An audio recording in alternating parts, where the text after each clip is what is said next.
नमस्कार प्यारे बच्चों, हम पढ़ रहे थे पाठ 3 रसगुल्ले की जड़। इस पाठ के अंतर्गत हमने देखा कि एक राजा होते हैं कृष्णदेव राय, जिनके दरबार में ईरान से एक व्यापारी आता है। व्यापार करने के लिए व्यापारी लोग एक देश से दूसरे देश पहले जाया करते थे। तो फिर क्या होता है कि जो राजा होते हैं वो मंत्री को कहते हैं कि जो व्यापारी हैं वो हमारे मेहमान हैं और उनके लिए खाने का या उनके भोजन की उचित व्यवस्था होनी चाहिए। और उसके बाद रसोइया व्यापारी के लिए भोजन बनाता है। भोजन में वह रसगुल्ले भी बनाता है। जब वो रसगुल्ले लेके जाता है व्यापारी के पास, तो व्यापारी क्या कहता है, मुझे रसगुल्ले नहीं, रसगुल्ले की जड़ चाहिए। ठीक है। और जब ये बात सुनकर के जो रसोइया होता है वो सोच में पड़ जाता है कि रसगुल्ले की जड़ कहाँ से लेके आए। फिर ये बात राज दरबार तक पहुंचती है और राजा को पता चलती है। राजा अपने मंत्री तेनालीराम को बुलाते हैं और उन्हें एक दिन का समय देकर रसगुल्ले की जड़ ढूंढने के लिए कहते हैं। फिर क्या होता है, तेनालीराम जल्दी से रसगुल्ले की जड़ ढूंढ लाते हैं। और रसगुल्ले की जड़ क्या होती है, गन्ना, क्योंकि गन्ने से बनती है चीनी और चीनी से बनते हैं हमारे सारे मीठे पकवान, सारी मिठाइयाँ। तो ये बच्चों हमने कहानी पढ़ी। ये कहानी मैं आपको पढ़ा चुकी हूँ। आज हम पढ़ेंगे इस पाठ से संबंधित प्रश्न उत्तर। तो बच्चों सबसे पहले प्रश्न उत्तर से पहले हम जान लेते हैं शब्दार्थ। शब्दार्थ है अतिथि, मेहमान। अतिथि का अर्थ होता है मेहमान। रसोइया खाना पकाने वाला। शक्कर चीनी। ठहाका जोर से हंसना। प्रबंध का अर्थ है इंतजाम। थमाते यानी पकड़ाते। और स्रोत का अर्थ है जरिया। एक और मीनिंग आप इसमें ऐड करेंगे, समस्या। समस्या का अर्थ है परेशानी। तो ये थे शब्दार्थ। और आप इन शब्दार्थ में से कोई भी 5 शब्द लेकर के आप वाक्य बनाएंगे अपनी हिंदी की नोटबुक में। ये 8 शब्दार्थ हैं। आपको जो भी अच्छे लगेंगे वो 5 शब्द लेकर के आप वाक्य बनाकर अपनी हिंदी की नोटबुक में लिखेंगे। तो ये तो था शब्दार्थ और वाक्य। अब देखते हैं मौखिक प्रश्न। मौखिक प्रश्न है व्यापारी कहाँ से आया था। पहला प्रश्न है व्यापारी कहाँ से आया था। तो बच्चों कहानी तो आपने पढ़ ली है, आपको पता होगा ना व्यापारी कहाँ से आया था, ईरान से। जी हाँ बच्चों, व्यापारी ईरान से आया था। रसोइये ने अतिथि के लिए मीठे में क्या बनाए। क्या बनाया रसोइये ने, रसगुल्ले। आप उत्तर लिखेंगे कि रसोइये ने अतिथि के लिए मीठे में रसगुल्ले बनाए। अगला प्रश्न है तेनालीराम ने कटोरे में क्या रखा था। क्या रखा था बच्चों तेनालीराम ने कटोरे में।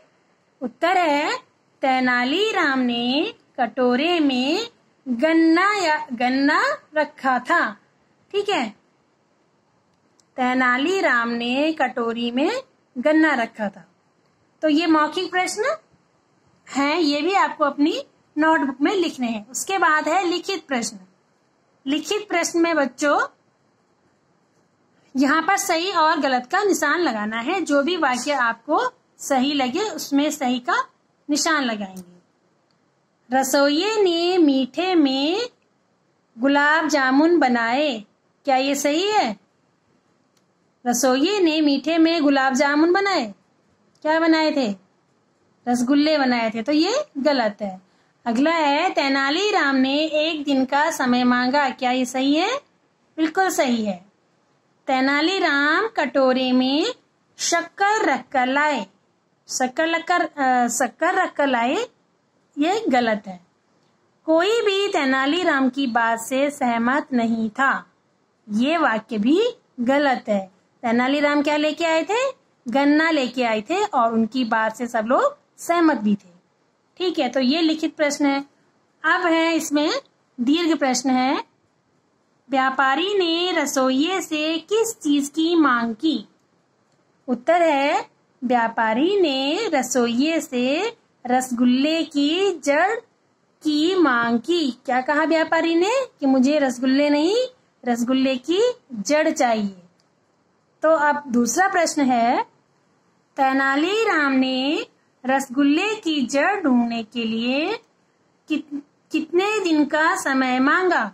उत्तर है, तेनालीराम ने रसगुल्ले की जड़ ढूंढने के लिए 1 दिन का समय मांगा। प्रश्न नंबर ग है, तेनालीराम ने रसगुल्ले की जड़ किसे बताया? उत्तर है, तेनालीराम ने रसगुल्ले की जड़ गन्ने को बताया। तो बच्चों ये तो थे प्रश्न उत्तर। अब यहाँ पर भाषा बोध है, ये आपको करना है, ये बुक में ही करना है आपको। संयुक्त व्यंजन से बने शब्दों पर गोला लगाइए। संयुक्त व्यंजन कौन कौन से होते हैं? जैसे त्र, क्ष, ज्ञ, श्र। ठीक है, तो ये शब्द जो हैं संयुक्त व्यंजन होते हैं और आपने वो शब्दों को छांटना है जिसमें संयुक्त व्यंजनों का प्रयोग हुआ है।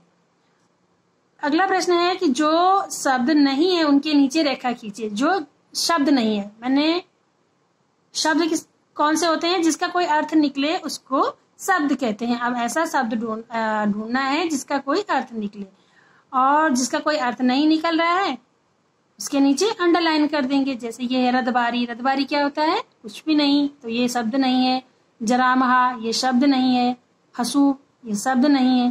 ठीक है, बाकी हम, राजा, अच्छा, अनसुना, ये क्या है? शब्द है। र में छोटी उ और उ की मात्रा लगाकर शब्द लिखिए। ठीक है, अब आपने यहाँ पर क्या करना है, ये रमाल लिखा हुआ है, इस पर उ की मात्रा लगानी है। रमाल का क्या बन जाएगा? रुमाल। ठीक है, तो छोटी और बड़ी उ की मात्रा का प्रयोग करना है। और आगे है समझिए और लिखिए। जैसे म जमा ए क्या बना? मे से क्या बना? मेला। क जमा ओ को से क्या बना?